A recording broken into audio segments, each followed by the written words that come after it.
ये second year की आज की इस क्लास में आप सभी का स्वागत है। हम पढ़ रहे हैं कवि भूषण।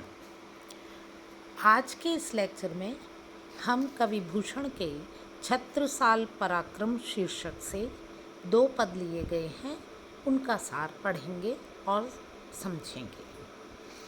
तो पहला पद है, भुज भुज गेस की वह संगिनी भुजंगिनी सी, खेदी खेदी खाती दीह दारुण दलन के, बखतर पाखरन बीच धैंसी जात मीन पैरी, पार जात परबाह ज्यों जलन के, रैया राव चंपति के छत्रसाल महाराज, भूषण सकै करी बखान को बलन के, पंछी पर छीने ऐसे परे पर छीने वीर, तेरी बर छीने हैं खलन की।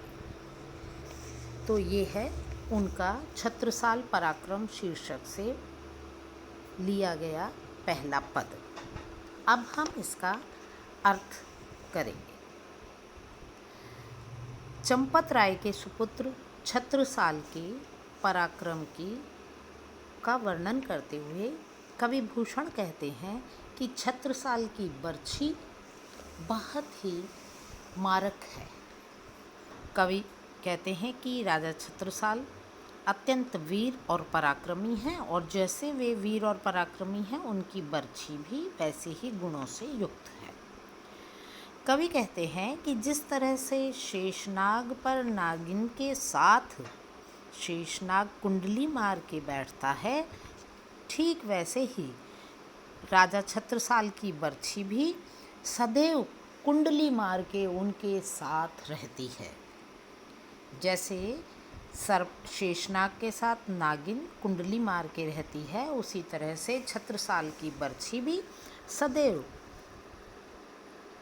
राजा छत्रसाल के साथ ही रहती है और क्रूरतम शत्रुओं का नाश कर देती है, यानी कि उनको दूर रखती है। जैसे नाग नागिन के विष को सुनने और जानने के कारण सभी उससे दूर रहते हैं, वैसे ही राजा छत्रसाल की बर्छी की मारकता और राजा के पराक्रम को जानते हुए उनके शत्रु सदैव उनसे दूर रहते हैं। छत्रसाल की बर्छी शत्रुओं के कठोर और मजबूत कवच व हाथियों को चीर कर रख देती है।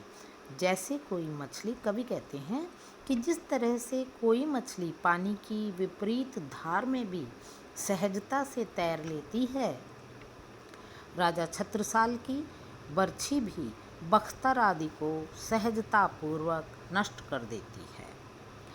कवि कहते हैं कि चंपत राय के सुपुत्र छत्रसाल की वीरता का वर्णन इस धरती पर कोई नहीं कर सकता है।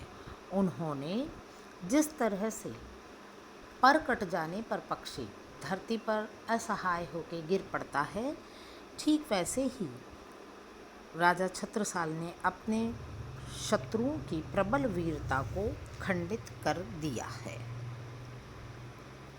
ये तो था इनका पहला पद, और अब हम इनके दूसरे पद को पहले पढ़ेंगे पद को और फिर उसका सार समझेंगे।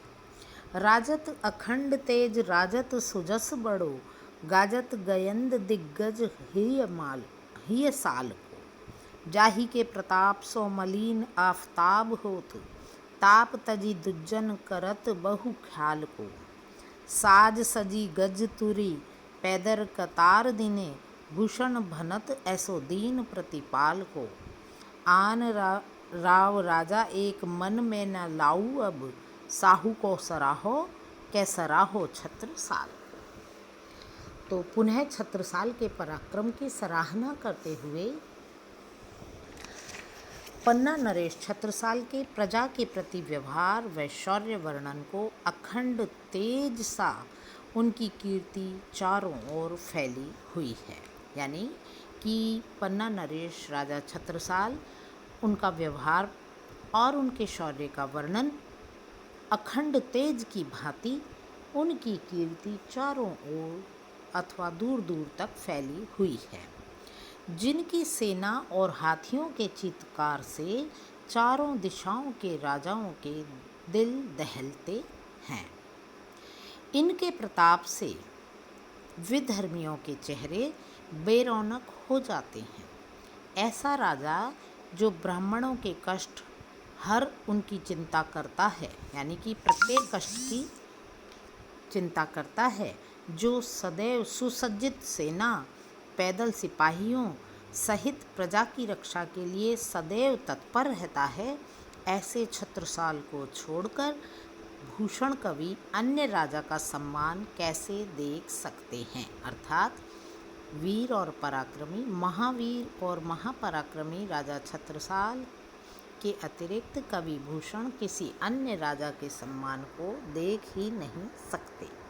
कवि भूषण कहते हैं कि मैं भ्रमित हो जाता हूँ कि शिवाजी के पौत्र साहू को सराहूँ, उनकी सराहना करूँ, या छत्रसाल को, यानी कि शिवाजी के पौत्र की सराहना करूं या राजा छत्रसाल की।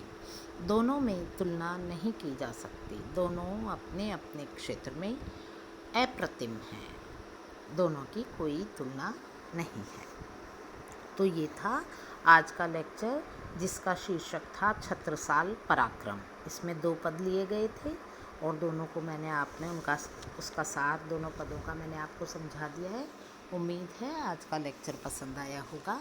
किसी भी तरह की तकलीफ़ होने पर, प्रॉब्लम होने पर, सार समझ न आने पर या इससे जुड़ी किसी भी तरह की जानकारी लेने के लिए मुझसे कभी भी संपर्क किया जा सकता है।